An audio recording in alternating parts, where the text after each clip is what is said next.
اعوذ باللہ من الشیطان الرجیم بسم اللہ الرحمن الرحیم الحمد للہ الذی انزل على عبده الكتاب ولم يجعل له عوجا الحمد للہ الذی انزل علی عبدہ کتاب ولم یجعل لہ عوجا۔ تعریف اللہ کے لیے جس نے اپنے بندے پہ یہ کتاب نازل فرمائی، اس میں کوئی ٹیڑھ نہیں رکھی، کوئی ایسی بات نہیں رکھی کہ جو انسانی عقل جو اسی نے دے رکھی ہے اس سے بالا تر ہو، اس دماغ میں وہ سمجھ آ جانے والی باتیں۔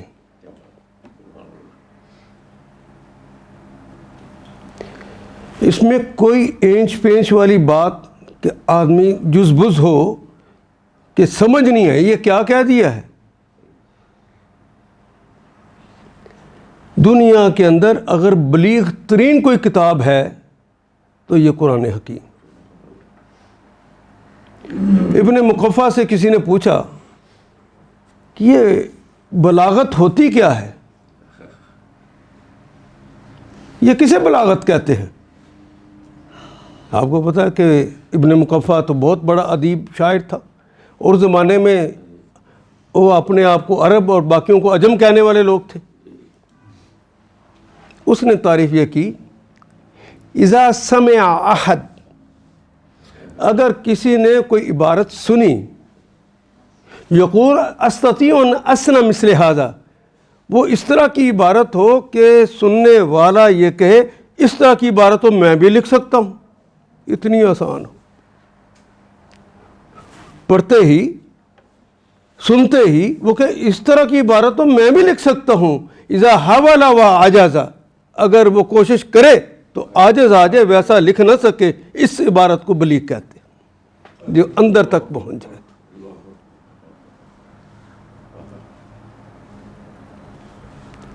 یہ ہے جی وہ، اس کے اندر کوئی ٹیڑھ ہے ہی نہیں۔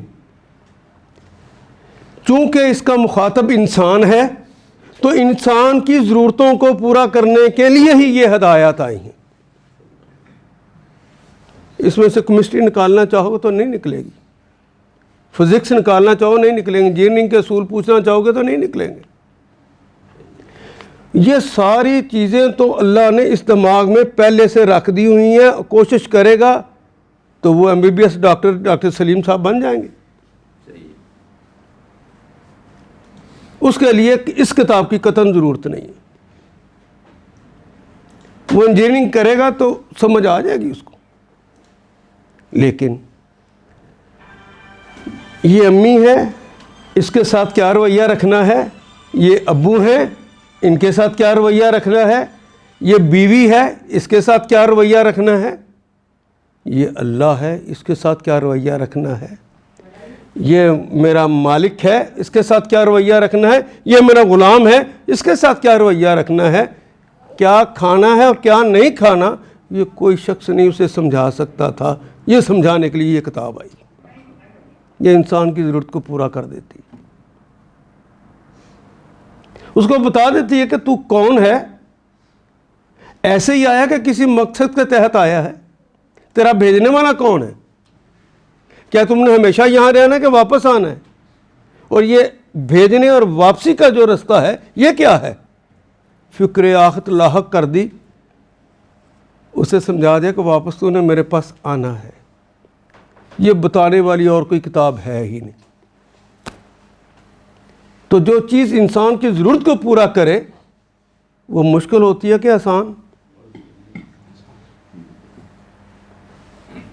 اور پھر قرآن حکیم نے اپنا خطاب جو تعارف کرایا ہے وہ خود اللہ نے یوں کہا، وَلَقَدْ يَسَّرْنَا الْقُرْآنَ لِلذِّكْرِ فَهَلْ مِن مُدَّكِرٍ، ہم نے قرآن کو آسان کر دیا ہے۔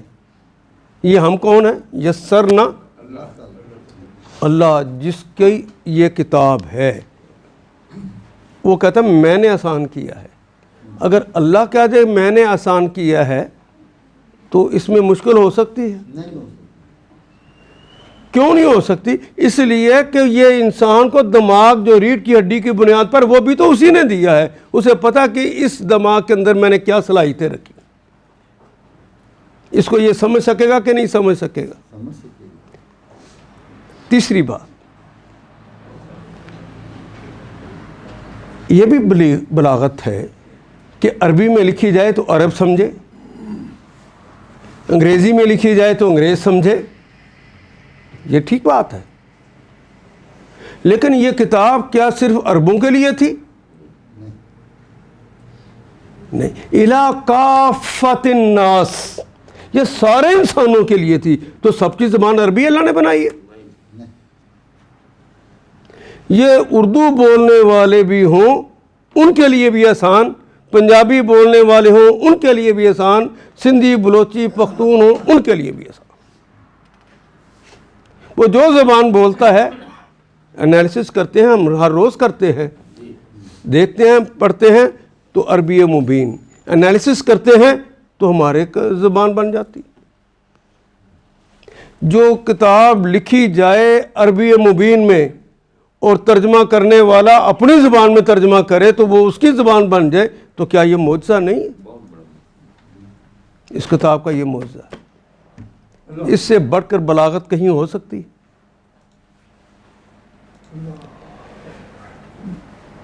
تعریف اللہ کے لیے، اللہ یہ بتا رہے کہ میں اس قابل ہوں کہ تم میری تعریف کرو،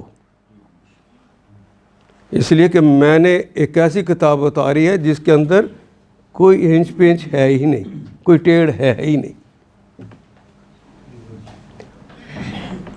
اور اللہ نے احسان بھی اگر بتایا ہے اپنا، جتایا ہے کہیں پر، تو اپنا ایسا نبی بھیجنے پر اور ایسی کتاب بھیجنے پر. نہ ایسا نبی کسی کے پاس، نہ ایسی کتاب کسی کے پاس. تعریف اللہ کے لیے جس نے اپنے بندے پہ یہ کتاب نازل کی اور اس میں کوئی ٹیڑھ نہ رکھی. یہ ایسی حق و صداقت والی بات ہے کہ اگر کوئی آدمی سچے دل کے ساتھ تقوی کی روش وہ اپنا لے، ہدی للمتقین چونکہ کہا ہے، شرط یہ ہے کہ وہ تقوی کی روش پہ ہو کہ زندگی گزارنے کے لیے وہ اللہ سے پوچھنا چاہتا ہو کہ میں زندگی کیسے گزاروں، یہ رویہ میں کیسے اختیار کروں، تو یہ کتاب کھول کے بتا دیتی. ہاں اگر یہ وہ تقوی کی روش نہیں ہے پھر واقعی نہیں بتائے گی. عرب کہتے ہیں نزل القرآن فی العربی، قرآن نازل تو عرب میں ہوا تھا. قرئ فی المصری، پڑھا وہ مصر میں گیا ہے، مصری قاریوں سے اچھا کسی نے پڑھا نہیں. وکتب فی ترکیہ، کتابت جہاں ترکی والوں نے کر لی ہے وہاں تک کوئی پہنچ نہیں سکا، کوئی عرب بھی نہیں پہنچا. وفہم فی الہندی، سمجھا وہ ہند میں گیا ہے. ہندیوں کی زبان کیا ہے؟ سمجھا وہ یہاں پر گیا ہے. عربوں نے بھی اگر تقوی کی روش نہیں اپنائی تو انہیں قرآن سمجھ آ گیا. یہ ساری معجزاتی چیز ہے. سمجھ آئے تو جس کی زبان نہیں ہے عربی اس کو بھی سمجھ آئے. الی کافۃ الناس. اور سمجھ نہ آئے تو عرب بھی تقوی کی روش کو نہ اپنائے تو وہ وقت کا ابو جہل بن سکتا ہے، ابو لہب بن سکتا ہے، زبان کا وہ دھنی ہو سکتا ہے، سب سے بڑا عالم ہو سکتا ہے، لیکن قرآن سمجھ نہیں آ سکتا. یہ معجزاتی کتاب ہے. پہلے مان تو لو کہ اللہ کون ہے، مان تو لو کہ وہ ہدایت دے سکتا ہے یا نہیں دے سکتا. بھئی جس نے جو چیز بنائی ہے وہی جانتا ہے نا کہ اس کو کس چیز کی ضرورت ہے. دوسرا تو بتا ہی نہیں سکتا تھا. اس لیے ایسی بات نہیں کہ کوئی بات سمجھ نہ آئے. اگر کسی کو مشکل پیش آ رہی ہو تو وہ مشکل کتابوں کے ذریعے حل کرنے کی بجائے، علماء کے ذریعے حل کرنے کی بجائے اپنے نفس کی طرف دیکھے کہیں تقوی میں کمی تو نہیں رہ گئی. ہدن للمتقین، یہ اتقیاء کو ہدایت دے دیتی. اور اس جملے کو سمجھانے کے لیے رسول اللہ نے اس سے بھی آگے بات کہی. ہاں مشورہ ضروری ہے کہ قرآن نے بھی کہا کہ ان کے سارے معاملات مشاورت سے چلتے ہیں. تو کیسے کرنا چاہیے؟ پوچھ لینا چاہیے کسی سے. اور اگر کوئی پاس نہ ہو مشورہ دینے والا تو اس دل سے پوچھو، یہ کبھی جھوٹ نہیں بولتا. لیکن تقوی کی روش ہوگی تو دل بتائے گا نا. اگر اس کے اندر کوئی اور خدا بیٹھا ہوگا، مادہ بیٹھا ہوگا، الحمدللہ کے معنی میں پوری وہ بات جس سے انسان مروب ہوتا ہے، وہ بیٹھا ہوگا تو پھر اللہ کی بات سمجھ آئے گی کہ اس کی بات سمجھ آئے گی. اس لیے اگر آپ چاہتے ہیں کہ یہ آسانی کے ساتھ آپ کی زندگی کو سنوارنے کا کام کرے تو پھر تقوی کی روش کا جاننا ضروری، اسے اپنانا پڑے گا. الف لام میم ذالک الکتاب لا ریب فیہ ہدی للمتقین. ذالک الکتاب، یہ وہ کتاب ہے لا ریب فیہ. فیہ کے بعد 3 نکات لکھے ہوتے ہیں. جہاں 3 نکات لکھے ہوتے ہیں اس کے باہر حاشیے میں ایک چھوٹا سا کلمہ لکھا ہوتا ہے معانقہ. معانقہ اردو میں بھی استعمال کرتے ہیں نا، گلے ملنا. ایک حکم ہے جو 2 جگہ پر مل رہا ہے، گلے مل رہا ہے. وہ حکم کیا؟ لا ریب، اس میں کوئی شک نہیں ہے. پہلی بات فیہ، اس میں، اس بات میں کوئی شک نہیں ہے کہ یہ وہ سچی کتاب ہے جو انسانی زندگی کے اندر انقلاب برپا کر سکتی ہے، سمجھ آ کے، اور پھر انسانی زندگی کو سنوار سکتی ہے. اس بات میں کوئی شک ہی نہیں. اور اس بات میں بھی کوئی شک نہیں ہے کہ سورہ فاتحہ سے لے کر والناس کی سین تک اللہ نے جو نازل کیا کوئی اس میں فرق پیدا کر لے، اس میں بھی کوئی شک نہیں. یہ وہی کتاب ہے جو آسمانوں پہ موجود ہے. اور معانقہ کر کے اگلی بات کہہ رہی ہے ہدی للمتقین. ہاں اس بات میں بھی کوئی شک نہیں ہے کہ یہ متقیوں کو ہدایت دیتی ہے، دوسروں کو ہدایت نہیں دیتی. اور متقی کہتے ہی صرف اس شخص کو ہیں جو ہر کام کرنے سے پہلے اللہ اور ان کے رسول سے پوچھ لے کہ یہ کام کروں یا نہ کروں. وہ کہہ دے کہ ہاں کر لو تو کہے لبیک، میں کرتا ہوں. وہ کہہ دے کہ نہیں کرنا تو دل کی اتھاہ گہرائیوں سے فیصلہ کر لے کہ نہیں کرنا. اور اس کی مثال میں نے پہلے بھی دی. آپ کوئی کام کرنے لگیں، غصہ آ گیا ہے، بیوی کے منہ پہ تھپڑ مارنے کو جی چاہ رہا ہے، بچے کو گالی دینے کو جی چاہ رہا ہے، اشتعال آ گیا ہے، تو مومن ہونے کے ناطے کلمہ پڑھ کے اللہ کو اپنا الہ مان لیا ہے نا، تو اسی کا کہنا ماننا ہے نا. تو ان سے پہلے پوچھئے کہ اللہ میں بیوی کو تھپڑ مار لوں؟ تو نبی محترم کی ہدایت فوراً سامنے آ جائے گی کہ رسول اللہ میں ایسا کر لوں؟ تو رسول اللہ کہیں گے تم نے پڑھا نہیں ہے؟ میں نے تو کہا ہے کہ چہرے کو محترم بنایا ہے اللہ نے، اپنے دونوں ہاتھوں سے بنایا ہے، کسی کے چہرے پہ نہیں مار سکتے. ہم غصہ آئے تو پہلے کہاں مارتے ہیں؟ اس وقت جو روک لے وہ متقی ہے. گالی دینے کو جی چاہ رہا ہے تو جس نے گالی روک لی ہے وہ متقی. آپ نے چاہا کہ یہ کام کروں، اللہ اس کام میں مزہ بڑا ہے. اس کو ذرا غور سے سننا. اللہ اس کام میں مزہ بڑا ہے. کر لوں، اس کام میں فائدے بڑے ہیں، کر لوں۔ خاندان کے رسم رواج کہتے ہیں کہ یہ کام ضرور کر لو ورنہ ناک کٹ جائے گی، وہ سارے کام ذہن میں لے آئے جو عموماً ہم گھروں میں ایسا کہتے ہیں، ورنہ ناک کٹ جائے گی۔ دنیا کا فیشن اور طور طریقہ بھی کہتا ہے، جسے ہم چال چلن کہتے ہیں، فیشن جسے کہتے ہیں، وہ بھی کہتا ہے کہ یہ کام ضرور کر لو ورنہ نکو کہلاؤ گے، فنڈامنٹلسٹ کہلاؤ گے، دقیانوسی کہلاؤ گے۔ کر لوں، اور اللہ جواب میں کہہ دے نہیں کرنا، یا محمد رسول اللہ کہہ دیں نہیں کرنا، تو جو شخص یہ کہنے کی اپنے اندر یہ جرت رکھتا ہے کہ اللہ بھاڑ میں جائیں میرے مزے، بھاڑ میں جائیں میرے فائدے، نہ مجھے خاندان کے رسم رواج کی پرواہ، نہ دنیا کے فیشن اور طور طریقوں کی پرواہ، اللہ جی پرواہ تو مجھے صرف آپ کی اور آپ کے حبیب کی۔ جس نے یہ روش اپنا لی ہے بس اس نے تقوی کی روش کو اپنایا۔ میں کوئی بات سمجھا سکا؟ اگر میں یہ بات کہوں تو میں ویسے تو ہر کلمے کو اردو میں بنا کے آپ کے سامنے رکھ رہا ہوں، لیکن یہ تقوی تو میں نہیں بنا کے آپ کے اندر رکھ سکتا نا، یہ تو آپ نے خود کرنا ہے۔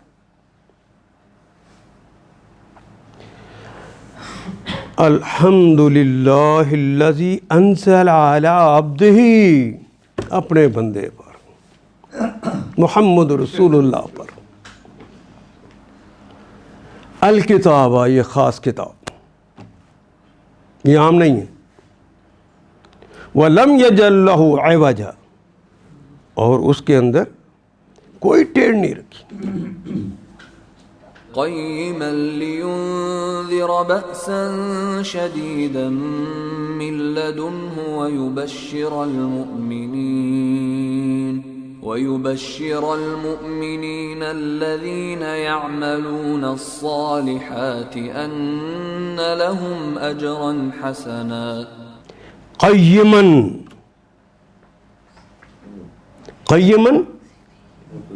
وہ جماعت اسلامی کا امیر ہوتا ہے، اس کے بعد ایک قیم ہوتا ہے، اردو میں بھی استعمال کرتے ہیں قیم، جماعت اسلامی۔ وہ قیم کیا ہے؟ جو نہ صرف خود قائم ہو، دوسروں کو بھی قائم کر دے۔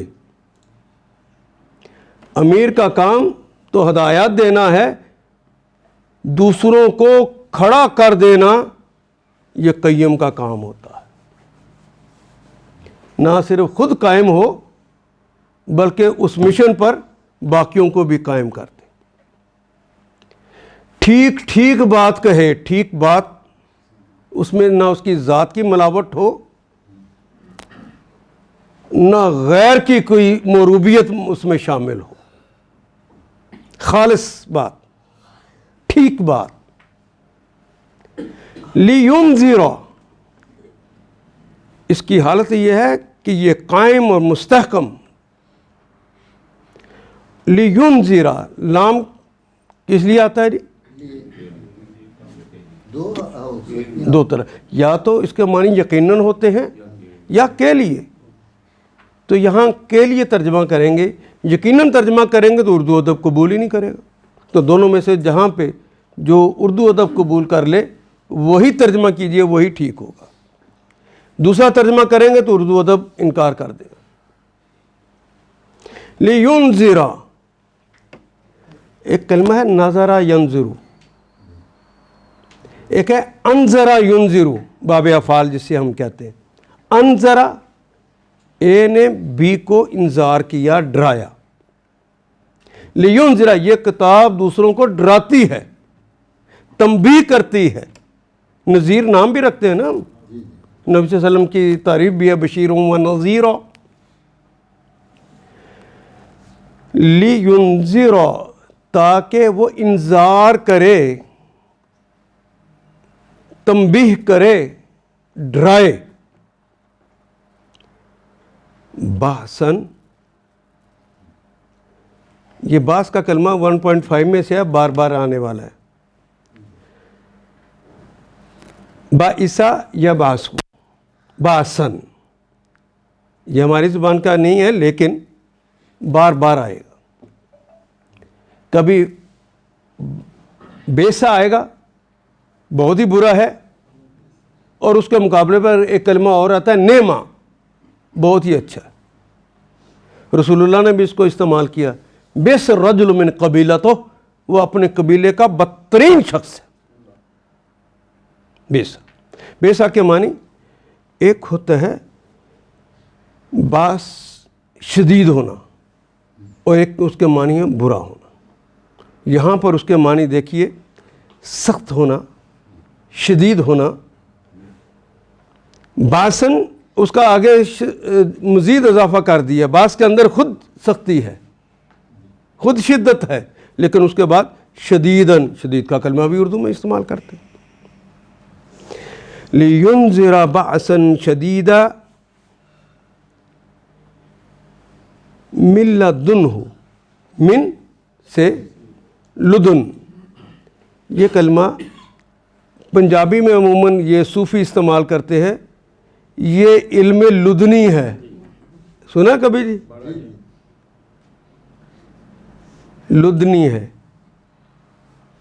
وہ ہم استعمال ایسے کرتے ہیں، اصل میں تھا لدنی، یعنی میرے پاس سے ہے، یہ اللہ کہتے ہیں. من لدن، ان کے پاس سے ہے، من لدنہ، اس کے پاس. من لدنہ، ہو آ گیا آخر پہ، بطور ظرف استعمال ہوتا ہے، وہ جگہ کے اعتبار سے ہو یا وقت کے اعتبار سے ہو. تعریف اللہ ہی کے لیے ہے جس نے اپنے بندے پہ یہ کتاب نازل کی اور اس میں کوئی ٹیڑھ نہ رکھی. ٹھیک ٹھیک سیدھی بات کہنے والی کتاب. ٹھیک ٹھیک اس کی حالت کیا ہے اس کتاب کی؟ قیمن، ٹھیک ٹھیک بات کہنے والی، پختہ بات کہنے والی، مستحکم بات کہنے والی. کسی دلیل کی بنیاد پر اس بات کو غلط ثابت نہیں کیا جا سکتا. لِيُنذِرَ، ٹھیک ٹھیک بات کہنے والی کتاب، تاکہ وہ لوگوں کو خدا کے سخت عذاب سے خبردار کر دے. لِيُنذِرَ، کہ انذار کر دے، ڈرا دے خدا کے سخت عذاب کو. جو خدا کے پاس سخت عذاب ہے، دنیا کا کوئی عذاب ویسا ہو سکتا ہے؟ اس کی مثال رسول اللہ نے یوں بتائی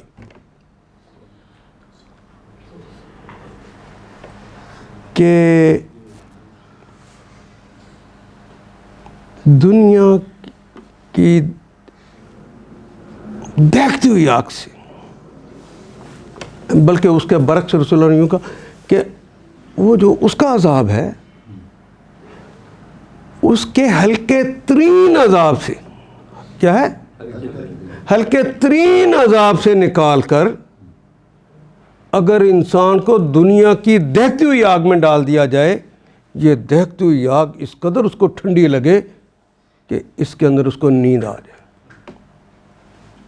دنیا کی دہتی ہوئی آگ بلا کیا ہوتی ہے؟ فرنس کے اندر 2700 ڈگری سینٹی گریڈ پانی جب بوائل ہوتا ہے تو 100 ڈگری سینٹی گریڈ. وہ کبھی کبھی گھروں کے اندر کام کرتے ہوئے ہماری بیٹیاں بہنیں جو ہیں وہ کام چائے بنا رہی ہوں، اوپر گر جاتا ہے نا، 100 ڈگری کا ہو، بالکل کھولتا ہو تو کیا حالت کرتا ہے؟ اگر یہ 2700 ہو تو اللہ کے رسول نے کہا، جنہوں نے وہ جنت اور دوزخ کا خود مشاہدہ کیا، انہوں نے کہا کہ اس کے ہلکے ترین عذاب سے نکال کر دنیا کی دہتی ہوئی آگ میں ڈال دیا جائے تو اس کو نیند آ جائے، اس میں اتنی یہ ٹھنڈی لگے اس کے مقابلے پہ. باسن شدیدہ. اب شاید میں باسن شدید کے معنی سمجھا سکوں. باس کے اندر خود سختی تھی.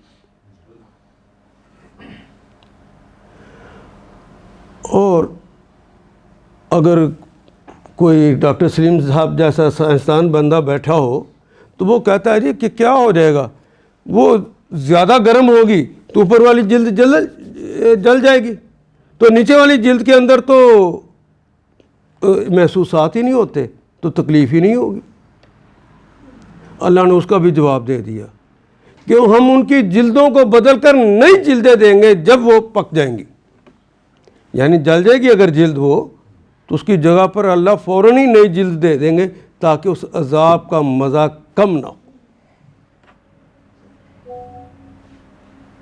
یہ کتاب یہ بھی بتاتی ہے, یہ بتا کے لوگوں کو ڈراتی ہے کہ اللہ کے کسی حکم کی مخالفت نہ کرنا. یہ حکم بڑا اونچے درجے کا ہے, یہ حکم نیچے درجے کا ہے. اسلام میں ایسا نہیں ہوتا. یہ ایک عجیب سی بات ہے. اصل میں حکم کی ویلیو اس وقت بنتی ہے کہ اس کی نسبت کس کے ساتھ ہے. جو حکم اللہ دے دے وہ کسی طور پہ کم درجے کا ہو سکتا ہے؟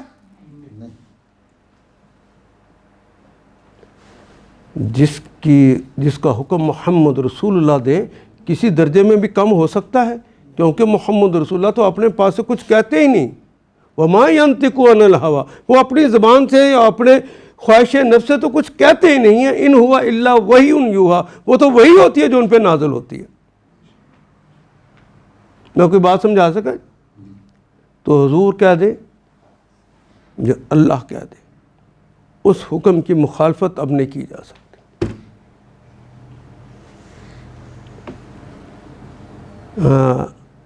میں یہ بات پتہ نہیں سمجھا سکا ہوں کہ نہیں. مثال کے طور پہ اللہ نے کہا وَاعْتَصِمُوا بِحَبْلِ اللَّهِ جَمِيعًا وَلَا تَفَرَّقُوا. کیا ترجمہ ہے؟ اور مضبوطی سے پکڑ لو اللہ کو اور فرق نہ ہو, اکٹھے ہو کر. یہ جو غلطی آپ نے کی ہے, جمیعہ کا جو ترجمہ نہیں کیا, یہ آپ نے نہیں, میٹرک انٹر گریجویشن کی کتابوں میں بھی ترجمہ یہی کیا ہوا ہے جو آپ نے ابھی کیا. حالانکہ وہاں جمیعہ کا ہے. اور اگلا کلمہ ہے وَلَا تَفَرَّقُوا, فرقہ. تو یہ علمی جگادر دلیلیں دے کر آپ کو دیوبندی, بریلوی, اہل حدیث اور شیعہ اور فرقہ فرق کرواتے ہیں یا نہیں کرواتے؟ اگر آپ نے ان کی بات مان لی ہے تو پھر اللہ کی مانی ہے. اور قرآن حکیم میں آپ پڑھ لیں کہ یہ جو فرقے ہیں, اے رسول تیرا ان سے کوئی تعلق نہیں ہے. بے شک سارا دن کھڑے ہو کر نعت رسول کی پڑھتے رہو, سارا دن کھڑے ہو کر اللہ کی شان میں قصیدے کہتے رہو, لیکن ان کا کہنے کو توڑنا, یہ باسن شدید کو چیلنج کرنا ہے. محمد رسول اللہ سے تعلق کو توڑنا ہے. اس سے زیادہ آسان کوئی کلمہ ہے واو لا تفرقوا, واو الف جمع کی علامت ہے نا. فرقہ کا کلمہ تو اردو میں بھی استعمال ہوتے ہیں. اور فرقہ نہ ہونا, کون بناتا ہے ہمیں فرقے؟ جاہل آدمی کہ عالم آدمی؟ یہ عالم جتنا مرضی بڑا ہو جائے اسے یہ کتاب نہیں سمجھ آ سکتی. یہ سمجھ صرف اس کو آئے گی جس کے اندر تقویٰ ہوگا. اس لیے اللہ سے تقویٰ کے لیے اسپیشل دعا مانگا کر. یہ علم کی بنیاد پر نہیں آتی. نزل القرآن فی العربی وفہم فی, اہل ہند کے پاس تقویٰ تھا تو انہیں جلدی سمجھ آ گئی. اور جمال عبد الناصر عربی ہی تھا, عربی بولنے والا تھا. حافظ الاسد عربی بولنے والا تھا. موجودہ حکمران بھی عربی بولنے والے ہیں, ان کی مادری زبان عربی ہے. کیا اللہ کے دین کو نافذ کر چکے اپنے جسموں پر, اپنے گھروں پر, فرقوں سے ہٹ چکے؟ آپ نے ان کے بارے میں تو نہیں کہہ دیا ہے, کبھی اپنا بھی جائزہ لیا؟ مولوی صاحب نے آپ کو دیوبندی بنایا, اللہ نے کہا نہیں فرقہ بننا. مولوی صاحب نے آپ کو بریلوی بنایا, مولوی صاحب نے آپ کو اہل حدیث بنایا, مولوی صاحب نے آپ کو شیعہ بنایا. تو اللہ نے کیا کہا؟ وَلَا تَفَرَّقُوا. تو آپ نے اگر مولوی صاحب کی بات کو زیادہ اہمیت دے دی اور اللہ کی بات کو پس پش ڈال دیا, تقویٰ ہوگا آپ کے اندر؟ نہیں ہوگا. تو پھر یہاں بیٹھے پہلے فیصلہ تو کر لیجئے. میں خاموش ہوتا ہوں, فیصلہ کر لیجئے کہ اللہ کے اس حکم کی مخالفت کرنی ہے یا کسی بھی حکم کی مخالفت کرنی ہے, رسول اللہ کے کسی بھی حکم کی مخالفت کرنی ہے, چاہے سارے علماء اکٹھے ہو جائیں.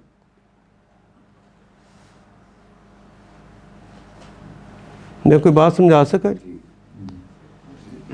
میں اس طرح نہیں, خاموش ہوتا ہوں.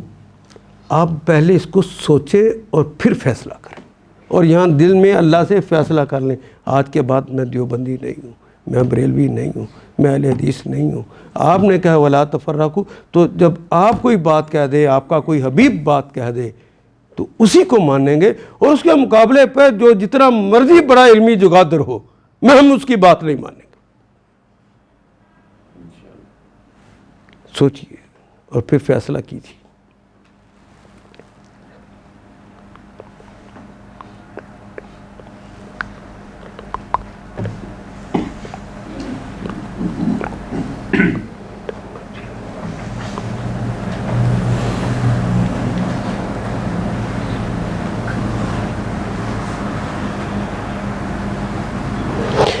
اللہ, جو ہم نے ابھی آج فیصلہ کیا ہے اس پر قائم رہنے کے لیے آپ سے توفیق طلب کرتے ہیں.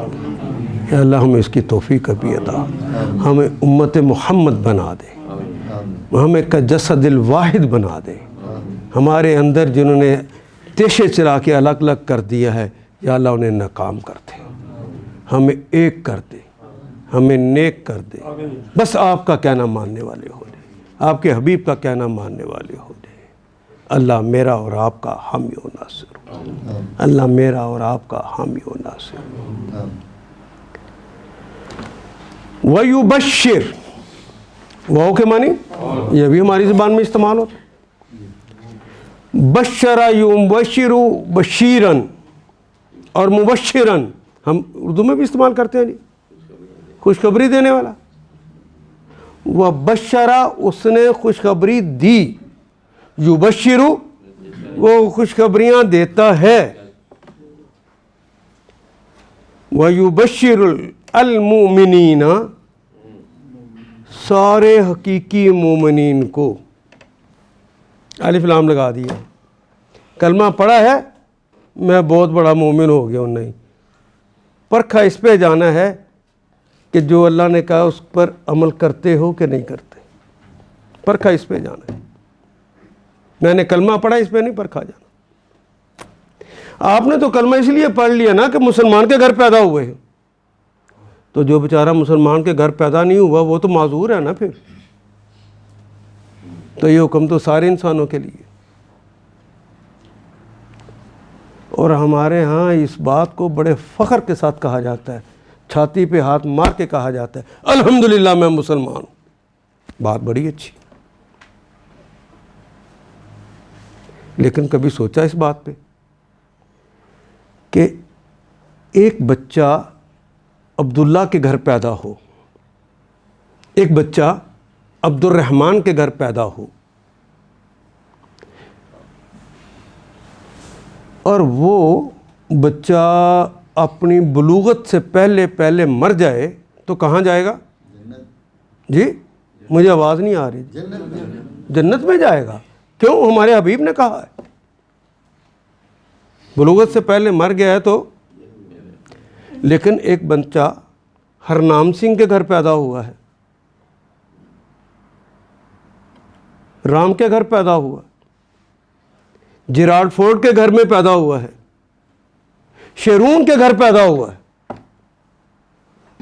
وہ عیسائی ہے, وہ یہودی ہے, وہ ہندو ہے, وہ سکھ ہے, وہ کسی پارسی کے گھر پیدا ہوا ہے. بلوغت سے پہلے وہ مر جائے تو کہاں جائے گا؟ تو پھر مسلمان کے گھر پیدا ہونا اور غیر مسلم کے گھر پیدا ہونے میں کوئی فرق ہے جی؟ کوئی فرق نہیں. اس کے برعکس دیکھیے, کوئی عبداللہ کے گھر پیدا ہو, کوئی عبد الرحمن کے گھر پیدا ہو. یہ عبداللہ اور عبد الرحمن میں جان بوجھ کے نام لے رہا ہوں, مسلمانوں کے کامن نام, اور بڑے اونچے اللہ سے نسبت کے ساتھ ہے. ان کے گھر پیدا ہو اور بڑے ہو کر بلوغت کے بعد وہ اللہ کو نہ پہچانے، اس کا کہنا نہ مانے، وہ کہ رشوت نہیں لینی وہ لے، وہ کہتا اپنی آنکھوں کی حفاظت کرو وہ نہ کرے، وہ اللہ کے احکام کی پرواہ نہ کرے، دوسروں کے احکام کی پرواہ کرے کہ کہیں ہمیں یورپین فنڈامنٹلسٹ نہ کہہ دیں، سافٹ امیج ان تک دینے کے لیے اپنی کوششیں کرتا رہے، اپنے ملکوں میں اپنے دین کے نفاذ کی کوشش ہی نہ کرے۔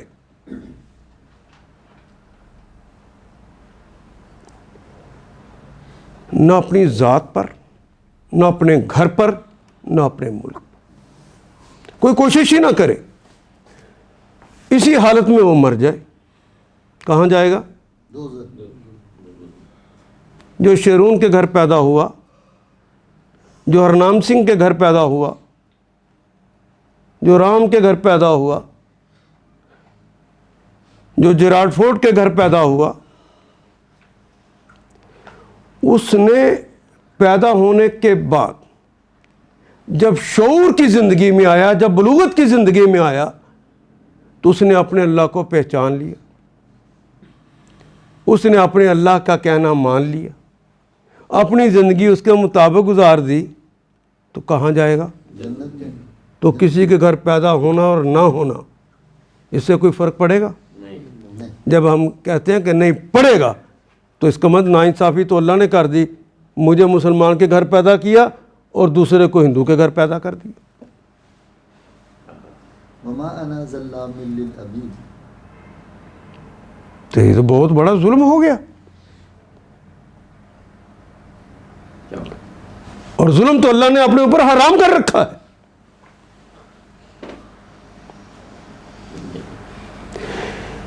اللہ نے وہاں پر تولنا کیا ہے؟ تقویٰ۔ اس تقویٰ کی بنیاد پر جو اعمال کرنے ہیں، تم نے کہنا مانا، تم نے کہنا نہیں مانا۔ جو نہیں مانتے ان کو انذار یہ قرآن دیتا ہے، اور جو مان لیتے ہیں ان کی تبشیر کرتا ہے، ان کے لیے جنتیں کیسی ہوں گی، کیا کیا انعامات ہوں گے، اس کا تذکرہ کرتا ہے۔ یبشر المؤمنین۔ میں کوئی بات سمجھا سکا کہ نہیں جی؟ بہت اچھی۔ اور یہ جو میں نے بات ابھی بتائی ہے، اس کو مزید واضح کرنے کے لیے اگلا جملہ آ رہا ہے، وہ یبشر المؤمنین الذین یعملون، آگے الذین کہہ کے جو تمام اشخاص اس کی تشریح کر دی ہے تاکہ کوئی بھول بھلائیوں میں نہ رہ جائے۔ تیرے رسول کے امتی ہیں، خار ہیں، بدکار ہیں، وہ کیا ہے، ڈوبے ہوئے ہیں، پتہ نہیں کہاں کہاں، یہ شاعری ہے صرف۔ الذین یعملون، عمل ہماری زبان کا کلمہ ہے نا، عاملہ اس نے عمل کیا، یعملو وہ عمل کرتا ہے، یا یعملون جو سب عمل کرتے ہیں یا کریں گے، کون سے؟ صالحہ کہتے ہیں نیک کو، اور نیک کی تعریف کی ہے وہ عمل جس کی نسبت اللہ اور ان کے رسول کے ساتھ ہو جائے۔ جس کی نسبت اللہ اس کے رسول کے ساتھ نہیں ہے وہ نیکی ہے؟ میرا جی چاہتا ہے گالی نکالوں، یہ نسبت کس کے ساتھ ہے؟ میرے ساتھ۔ اللہ نے منع کر دیا کہ کسی مومن کو گالی نہ دینا، مومن کو گالی دینا فسق ہے اور اس سے لڑنا کفر ہے، یہ کہا ہے۔ دیتے ہیں گالی کہ نہیں دیتے بھئی؟ یہ بتائیے اپنی اولاد کو۔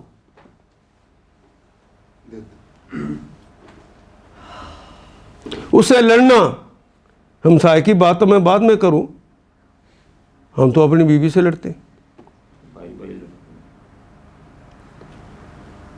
خدا پرست مادہ پرست نہیں ہوتا، اور مادہ پرست خدا پرست نہیں ہوتا، یہ پکی بات ہے نا؟ جی۔ حقیقی بھائی وہ تقسیم ہو رہی ہو تو اینٹ رکھنی ہے اس طرح رکھنی ہے کہ اس طرح رکھنی ہے؟ لمبے دار اس پہ بھی لڑائی ہوتی ہے. فرض کیجئے ماں نے غلط فیصلہ کر لیا, وہ باپ کی چیز تھی, باپ نے غلط فیصلہ کر لیا اور ایک بیٹے کو زیادہ دے دی, گناہ کا کام کیا. دوسرے کو کم دی یا نہ دی, محروم کر دیا. اور یہ اس بیٹے کا یہ استحقاق ہے کہ باپ کو تھپڑ مار دے اور کہ تو بڑا ظالم ہے. تو باپ کو اور ماں کو اس بنیاد پر گولیاں مارتے ہوئے دیکھا آپ نے؟ اگر وہ اللہ سے پوچھ لیتا کہ ماں کو گولی مار دوں, باپ کو گولی مار دوں, بھائی کو گولی مار دوں, کیا جواب آتا؟ تو کتنی یہ پیاری دنیا بن جاتی. مادہ پرست کو یہ بات ہی نہیں سمجھ آ سکتی کہ میرا حق ہے میں تو لے کے چھوڑوں. تمہیں تو حقوق بتائے نہیں تھے, تمہیں تو فرائض بتائے تھے. تیرا فرض تھا کہ وَلَا تُقُلْ لَهُمَا اُفٍّ, ان کے سامنے اف تک نہیں کرنا. وَلَا تَنْهَرْهُمَا, اور خبردار انہیں ڈانٹنا نہیں. تم مارنے پہ اتر آئے.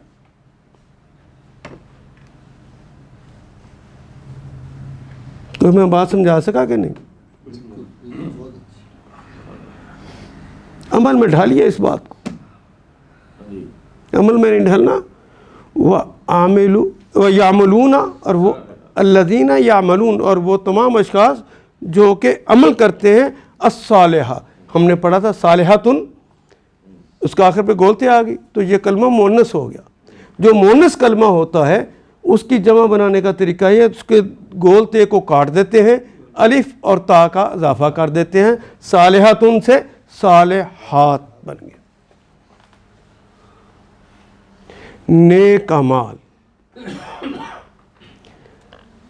وَيُبَشِّرُ الْمُؤْمِنِينَ الَّذِينَ يَعْمَلُونَ الصَّالِحَاتِ, انہیں یہ خوشخبری دے دو جنہوں نے نیک اعمال کیے. یہاں ایک اور مسئلہ بھی ہے, وہ بھی بتا دوں.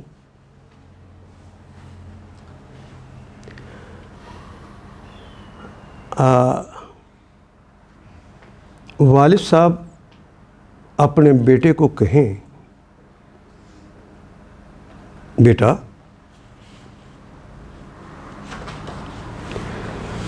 مجھے ایک گلاس پانی دو. بیٹا کہتے ہیں ابا آپ کا پانی مانگنے کا انداز بڑا زبردست ہے.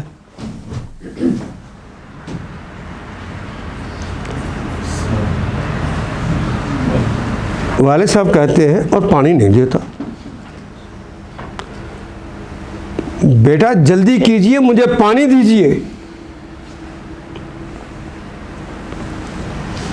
ابا جب آپ بات کرتے ہیں نا تو پھول جھڑتے ہیں.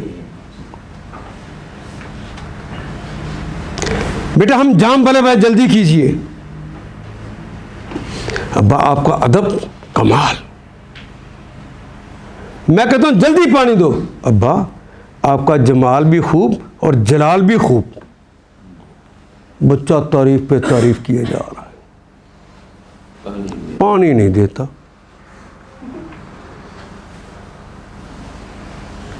اس بچے پہ یہ باپ خوش ہے نہیں.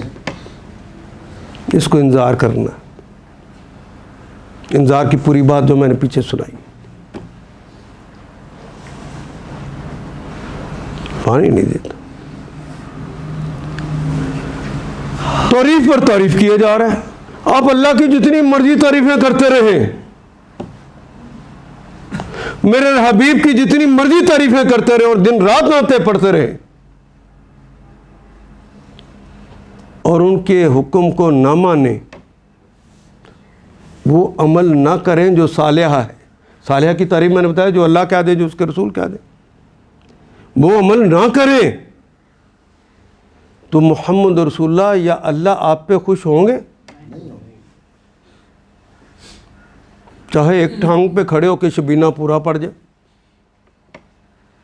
خوش ہوں گے اللہ؟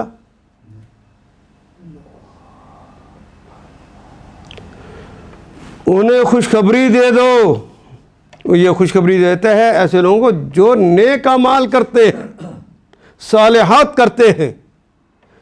خوشخبری کے انا ہو یا انا ہو، ہر دو حالتوں میں اس کے کیا معنی ہوتے ہیں؟ بے شک. لہم، لام کے لیے، ہم ان سب کے لیے. انہیں خوشخبری دے دو نیک اعمال کرنے والوں کو.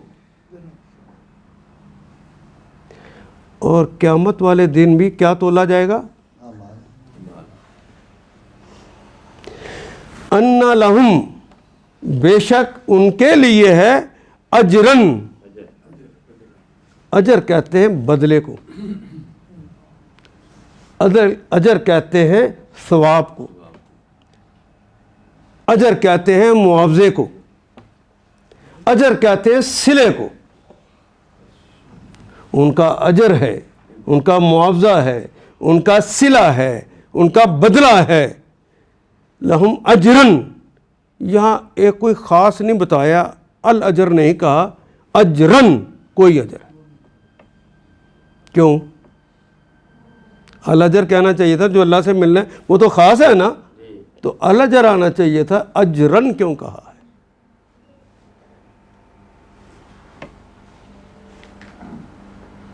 ایک ہے وہ بچہ جو پانی تو نہیں دیتا لیکن تعریفیں پہ تعریفیں کرتا ہے، پھر اس ڈر سے کہ لوگ کیا کہیں گے کہ اس نے اپنے باپ کے ساتھ بدتمیزی کی ہے، وہ پانی دے ہی دیتا ہے. اور ایک بچہ ہے، والد صاحب نے کہا کہ پانی دو تو کہتے ہیں لبیک یا ابی، ابو میں حاضر ہوں، ابو میں حاضر ہوں. وہ پانی لے کے آتا ہے، ابا کو بڑے احترام سے پیش کرتا ہے. اسے پتہ ہے کہ میرے ابا اس وقت ٹھنڈا پانی پینا چاہتے ہیں، تازہ پانی پینا چاہتے ہیں، گرم پانی پینا چاہتے ہیں، وہ لا کے ویسا دیتا ہے.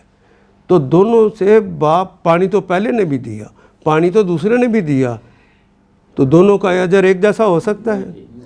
یہ اس نیت پر ہے کس طرح اس نے دیا. ایک بڑی مشہور حدیث آپ نے سنی ہوگی کہ ایک خاتون جسے رسول اللہ کہے عابدہ اور زاہدہ، جس کو رسول اللہ کہہ دے وہ عابدہ زاہدہ ہوگی یا نہیں ہوگی؟ عابدہ کسے کہتے ہیں؟ بندگی کرنے والی، پوجا پاٹ کرنے والی. زاہدہ جسے دنیا سے زہد کر لیا ہو، اللہ کے لیے الگ ہو چکی ہو. ایک عابدہ اور زاہدہ. اس نے بلی کو ایک دن محبوس کر دیا کمرے میں اور اسے کھانے پینے کو نہ دی. اللہ نے اس کے مرنے پر اسے دوزخ میں ڈال دیا. زاہدہ اور عابدہ اتنے کام کرے نیکی کے، تو ایک کام ایک وقت کے لیے کیا کہ اس کو کھانے کو نہیں دیا. ظلم نہیں لگتا کہ اتنے نیک کام کیے اور ایک برا کام کیا تو اٹھا کر جنت دوزخ میں پھینک دیا؟ بلی کے مرنے پہ یہ اس کے خود مرنے پہ، جی اس کے خود مرنے پہ، بلی کے مرنے پہ ظلم نہیں لگتا؟ جی. اس پہ غور کیجئے کہ یہ ہوا کیا. اس نے بلی کو جو محبوس کر دیا اور بلی کو جو اس نے کھانا نہیں دیا، اس کے دماغ میں یہ خناس آ گیا، میں چاہوں تو بلی کو کھانا دوں، میں نہ چاہوں تو نہ دوں. تو یہ رزاق تو اللہ ہے، تو کیسے ہو گئی؟ اور جو اللہ کی صفت کہ جس طرح اللہ رازق ہے اس طرح میں رازق ہوں، مومن رہ گیا کہ مشرک ہو گیا؟ بظاہر ہم نے دیکھا کہ صرف بلی کو پانی نہیں دیا. اس لیے یہاں پہ معرفہ نہیں استعمال کیا, نکرہ کا کلمہ استعمال کیا, اجرن. جیسا کرو گے ویسا. اس کے مقابلے پہ اسی حدیث کے اندر کہ ایک نبی صلی اللہ علیہ وسلم جسے کہیں کہ وہ ظالم جابر, وہ فاسق, وہ قاتل, وہ رہزن, وہ زانی انسان, وہ اپنے ڈکیتی سے واپس آیا, رستے میں اس نے دیکھا کہ کتا کنویں کی منڈیر پر, وہ زمین گیلی گیلی ہو جاتی ہے نا سائڈوں پہ, وہاں پہ اپنی زبان رکھ کر چاٹ کے تسکین دینے کی کوشش کر رہا ہے. اس کے دل میں آ گیا کہ یا اللہ بڑے گناہ کیے, تیری بڑی نافرمانیاں کی, بھولا رہا. آج تیری مخلوق کو اس حالت میں نہیں دیکھ سکتا. تو وہ منڈیر کو پکڑ کے نیچے اترتا ہے, اور اتر کے نیچے جا کے کنویں میں سے پانی, کیونکہ برتن نہیں ہے, اپنے جوتے میں پانی بھرتا ہے, اور اس جوتے کو اپنے منہ میں رکھتا ہے. تو غرور تکبر جو تھا اس کا رہ گیا, اس نے غرور اور تکبر کو ذبح کر دیا. منہ میں رکھ کے لا کے اس کو پیش کرتا, کہتا اللہ میں کچھ نہیں کر سکا, ایک یہ عمل قبول فرما لے. محمد رسول اللہ نے نوید سنائی کہ اللہ نے اس کو بخش دیا, وہ جنت میں چلا گیا.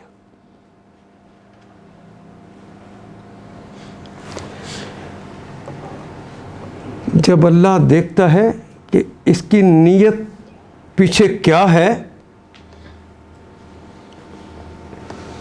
اجر اس کے مطابق دیتا. وہ جس طرح کہا کہ کوئی عالم, رسول اللہ نے مثال دی, کوئی عالم اگر اس لیے اچھا لیکچر دے کہ لوگ کہیں کہ بہت بڑا عالم ہے, تو اسے اجر ملنا تو چاہیے نا. اس نے اللہ کی بات سنائی ہے, اس نے رسول اللہ کی بات سنائی ہے, اجر تو ملنا چاہیے نا. تو وہ اللہ کے دربار میں جائے گا تو اللہ پوچھیں گے میرے لیے کیا کیا, تو وہ کہے گا اللہ تو نے مجھے علم دیا, وہ میں نے تیرے بندوں میں بانٹا. تو اللہ کہیں لقد کذبت, لام بھی یقیناً کے لیے اور قد بھی یقیناً کے لیے, یقیناً تو نے جھوٹ بولا ہے. تیری نیت یہ تھی کہ لوگ تعریف کریں گے کہ بہت بڑا عالم ہے, فقط قیل, تو لوگوں نے دنیا میں تجھے عالم کہا ہے, اب میرے پاس کیا لینے آیا. کیونکہ بات سمجھا سکا جی. مجاہد کی بھی اسی طرح مثال دی, نیکی کے بڑے بڑے یہی کام ہے نا. تو مجاہد کو بھی کہا کہ تو اس لیے کر رہا تھا نا کہ دنیا میں لوگ تجھے بہادر, دلیر اور شجاع کہیں, فقط قیل, وہ تو کہہ دیا گیا, اب میرے پاس کیا لینے آیا. تو یہ نیت تقوی کی بنیاد پر جب کریں گے تو عمل صالح, تو نیت کتنی ہے کہ میں نے کس کو راضی کرنے کے لیے کرنا ہے. تو جب بڑا انعام لینا ہو تو محنت زیادہ کرنی پڑتی ہے کہ تھوڑی, تو محنت آپ نے کرنی ہے, تکلیف آ سکتی ہے. وہ جس طرح رسول اللہ نے فرمایا نا کہ جب آدمی کوئی کام کرتا ہے, یہ قرآن کا ہی لفظ ایک پڑھتا ہے, کوئی نیکی کا کام کرتا ہے, تو ایک حرف کے بدلے کتنی نیکیاں, دنیا میں کوئی نیکی کام کرو, ایک نہیں لکھی جائے گی, اس کے بدلے میں اللہ اسے 10 نیکیاں لکھ دیتے.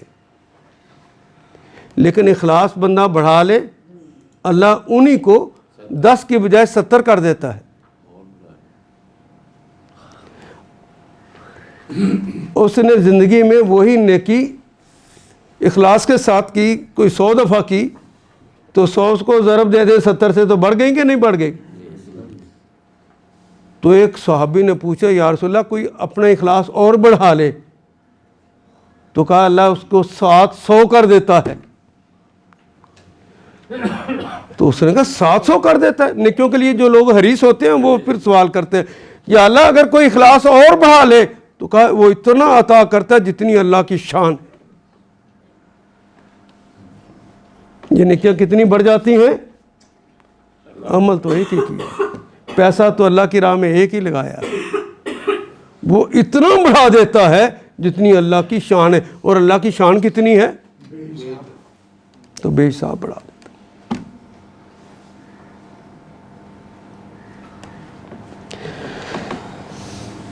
ان لہم اجرا حسنا,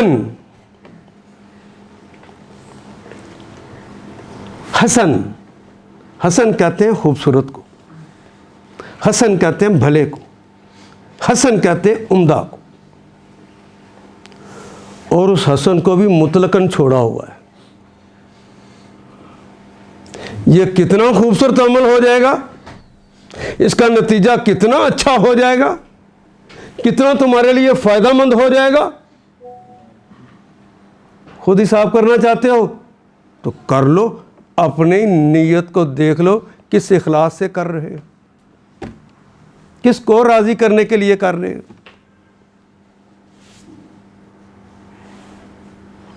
ویسے تو لوگ سمجھاتے ہیں مجھے جس مہنگائی کے دور میں بچوں کو پڑھانا بھی یہ بھی تو عبادت ہے نا, تو اچھے اسکولوں میں پڑھائیں گے تو تبھی وہ اچھا علم حاصل کریں گے نا. تو وہاں فیسیں بڑی زیادہ ہیں, میری تنخواہ تھوڑی ہے, رشوت لے کر اگر میں بچوں کو پڑھاتا ہوں تو اجر ہی کماتا ہوں نا.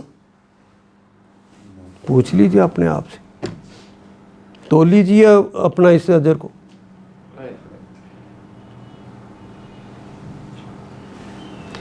ان لہم اجرا حسنا, حسنا جتنا نیت صالح کر کے وہ عمل کیا ہوگا, جتنے عمدہ اخلاص کے ساتھ کیا ہوگا, اللہ اتنے ہی حسن درجہ, خوبصورت درجہ, اعلیٰ درجہ عطا فرمائے گا. خوشخبری سنا دو نیک اعمال کرنے والوں. تو سٹریس کس پر ہے؟ نیک اعمال پر. کہیں تو ایک مثال دے دو. آپ نماز پڑھ کے ہر روز سبحان اللہ کتنی دفعہ کہتے ہیں؟ 33 دفعہ ہر نماز کے بعد. سبحان اللہ کا کیا مطلب ہے؟ تو اس کی کسی بات میں غلطی ہے؟ زبان سے تو یہی کہتے ہیں سبحان اللہ. اللہ غلطیاں تو ہمارے اندر ہیں, آپ تو غلطیوں سے پاک ہیں. اللہ کہتے ہیں اپنے غصے کو دبا, امی کے سامنے زبان نہ کھول, اف تک نہ کر, اچھی بات کر, بری بات نہ کر.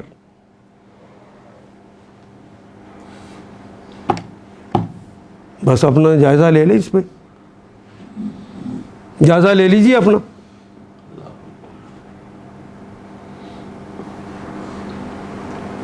اور وہ کس نیت سے کر لیں.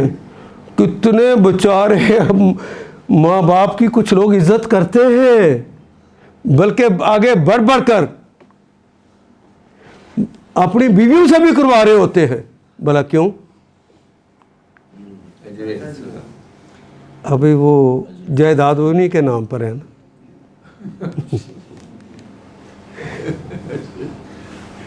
کام تو اچھا ہے خدمت کرنا, ان کے سامنے بچ جانا بات تو اچھی ہے, اجر ملے گا؟ کوئی نہیں ملے گا. اور اگر ہم یہ سارے کام اس کو راضی کرنے کے لیے شروع کر دیں تو یہ دنیا جنت نظیر نہ ہو جائے. وہ جنت تو بعد میں ملے گی, وہ انعامات تو بعد میں ملیں گے. کیا یہ دنیا جنت نظیر نہیں ہو جائے گی؟ تو نہیں چاہتے کہ ایسی ہو جائے, تو پھر آپ نے آپ کو بدلنا پڑے گا. حضرات, اللہ تو اجر دینے کو تیار ہے. اپنے بچوں کی امی کا بھی خیال رکھنا ہے. میں نے یہ سمجھایا ہے.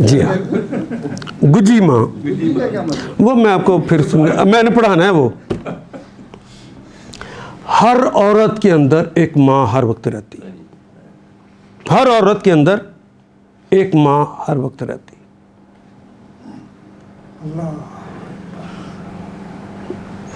اللہ نے عورت کو جو بنایا ہے وہ کہا ہے کہ وَجَعَلْنَا بَيْنَكُمْ مُوَدَّةً وَرَحْمَةً. ہم نے اس خاوند اور بیوی کے درمیان مودت پیدا کی ہے اور رحمت پیدا کی ہے. یہ دونوں الفاظ بڑے زبردست ہیں. مودت کا مطلب ہوتا ہے جس سے دل کی محبت بھی اور جسمانی محبت بھی دونوں موجود ہوتی ہیں. پھر ایک وقت آتا ہے عمر کا اس حصے میں پہنچتے ہیں جسمانی محبت کی ضرورت نہیں ہوتی لیکن ایک دوسرے کے لیے رحمت بن کے رہتے.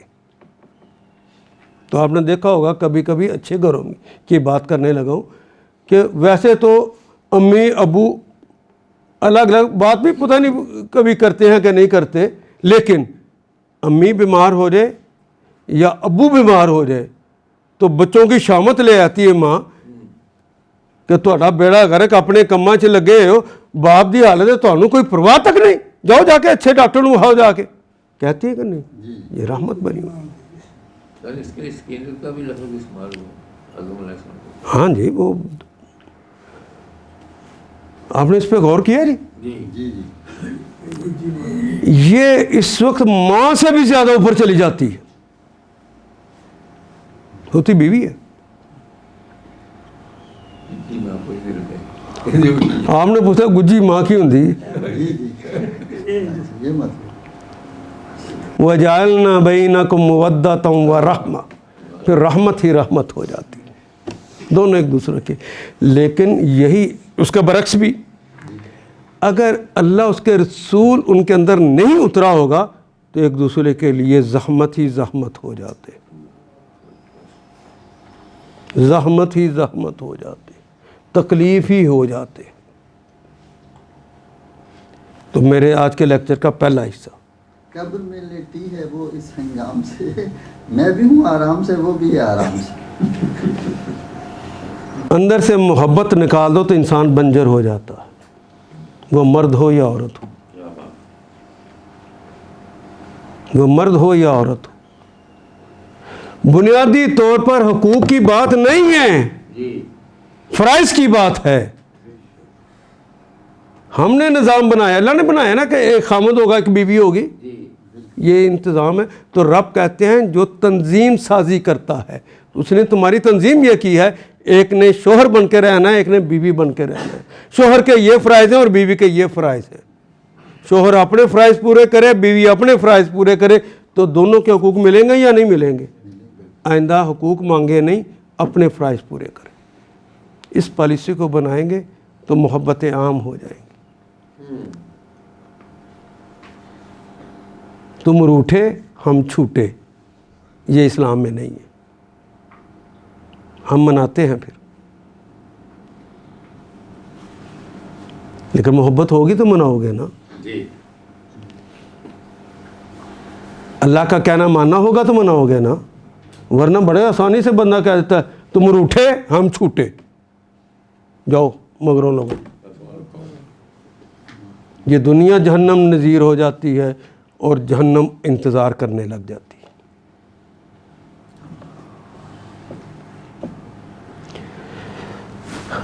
آپ کسی اچھی جگہ چلے گئے, پیسے لگائے, معاوضہ دیا, اچھی جگہ چلے گئے, معاوضہ ختم ہو گیا تو پھر کیا کہتے ہیں؟ پیسے ختم تو کھیڑ ہضم. جہاز میں سفر کرنا ہے نا, پیسے ختم ہو گئے, چل نیچے اتر. اللہ کیا کہتے ہیں؟ اگر اجر اچھا لے کر آؤ گے, اچھا اجر لے لیا تم نے اپنے نیک اعمال کی بنیاد پر, ماکثین فیہ ابدا, ماکثین, ماکسا یمکسو, ماکسا یمکسو ٹھہرنا, ماکثین یانون جمع کی علامت ہے. وہ ٹھہریں گے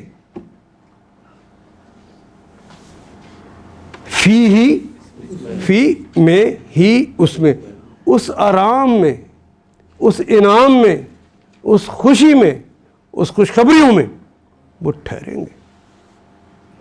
فی ہی اس میں آبادا ہمیشہ ہمیشہ. وہاں یہ نہیں کہا جائے کہ تیری نیکیاں ختم ہو گئی تو اب تم جہنم جاؤ، نہیں. اسی طرح ان کو بھی کہا جائے گا خالدین فیہا ابدا، وہ بھی اس میں ہمیشہ ہمیشہ رہیں.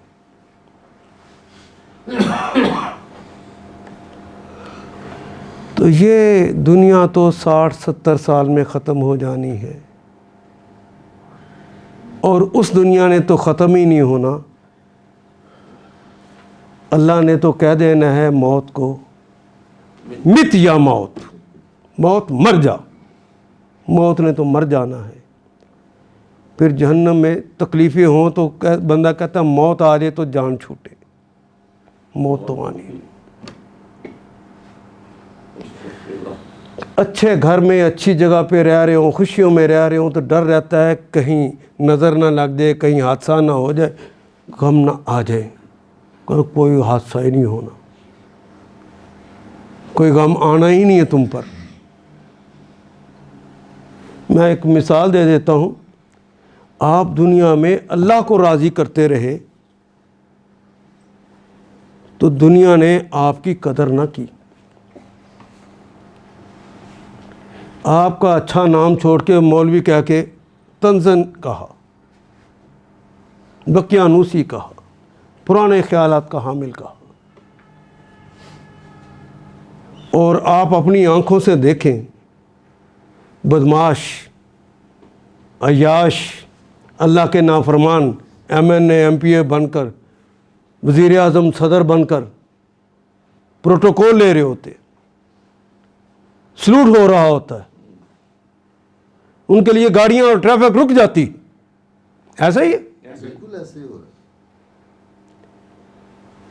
اور جب بندے کا عمل کا سلسلہ ختم ہوتا ہے تو اللہ کیا کہتے ہیں کہ اللہ اے میرے بندے میری طرف پلٹا. یہ 2 رویا فرشتے کھڑے ہو کے گانا گا رہے ہوتے، ترانہ گا رہے ہوتے، پروٹوکول دے رہے ہوتے. 2 رویا فرشتے کھڑے ہوتے ہیں مرنے والے کے سامنے، وہ دیکھ رہا ہوتا ہے. ارجع الی ربک راضیۃ مرضیہ، تو پلٹا میری طرف، یا میرے بندے پلٹا تو میری طرف. اس طرح انعام بتایا کہ تیرا کام کیا، تو مجھ سے راضی اور میں تجھ سے راضی تھا. آ میرے بندوں میں داخل ہو جا، میری آج سے وسیع جنتیں تیرے لیے. پروٹوکول ملا. بڑا زبردست. وہ کرائے کے سپاہی جو سلوٹ کرنے کے لیے اور کھڑے ہو کر تالیاں بجانے کے لیے کرائے کے بندے رکھے جاتے ہیں، وہ بہتر ہیں کہ اللہ کے فرشتے. اور جس جنت کی طرف بلا رہے ہوتے ہیں، دنیا میں کوئی اس طرح بلاتا ہے، یہاں سے آغاز ہونا نعمتوں کا. اجرن حسنا. حضرات یہ 3 آیات تو ہم نے پڑھ لی، لیکن ایک ہفتے کے لیے یہ اسائنمنٹ سمجھیے کہ ایک ہفتہ پورا اس کے اوپر عمل کر کے آپ تشریف لائیے. آپ کا ان صرف آپ کو میرے پاس آنے سے پہلے بتا دے گا کہ آپ کی زندگیوں میں انقلاب پیدا ہو چکا ہے. شرط یہ ہے کہ یہ رب کا حکم ہے، یہ مانتے ہوئے آپ نے اس پر عمل کر لیں. ان آیات کو دوبارہ گھر جا کے پڑھ لیں، اور ہو سکے اللہ کی طرف سے یہ حکم ہے کہ بلغوا انی ولو آیا، میری طرف سے دوسروں کو پہنچا دو چاہے ایک آیت ہی کیوں نہ ہو. علامہ بننے کی ضرورت نہیں ہے. اچھے الفاظ کی ضرورت نہیں ہے، جملے اچھوں کی ضرورت نہیں ہے، بس اپنی استطاعت کے مطابق اچھے طریقے سے بات کو دوسروں تک پہنچانے کی اپنی استطاعت کے مطابق بس کوشش کر ڈالو۔ اللہ اکبر۔ تو وہ تو کوشش تبھی کریں گے کہ پہلے آپ نے اس پر عمل کریں گے تو، ورنہ لما تقولون ما لا تفعلون، وہ بات کیوں کہتے ہو جو تم کرتے نہیں ہو؟ کبر مقتا عند اللہ تقولون ما لا تفعلون، اللہ کے غصے کو بھڑکا دینے کے لیے اتنا ہی کافی ہے کہ تم وہ بات کہو جو تم خود نہیں کرتے۔ ان آیات کو ایک دفعہ پھر تلاوت خود کیجیے، عربی و مبین پڑھتے ہوئے دیکھیے کیا بات پوری اندر اتر رہی ہے، کیا یہ اردو کے سانچے میں ڈھلتی گئی ہیں عبارتیں؟ اگر بات سمجھ آنی شروع ہو گئی تو الحمدللہ یہی ہمارا ہدف ہے، اور یہ ہدف پورا ہو گیا۔ اللہ میرا اور آپ کا حامی و ناصر۔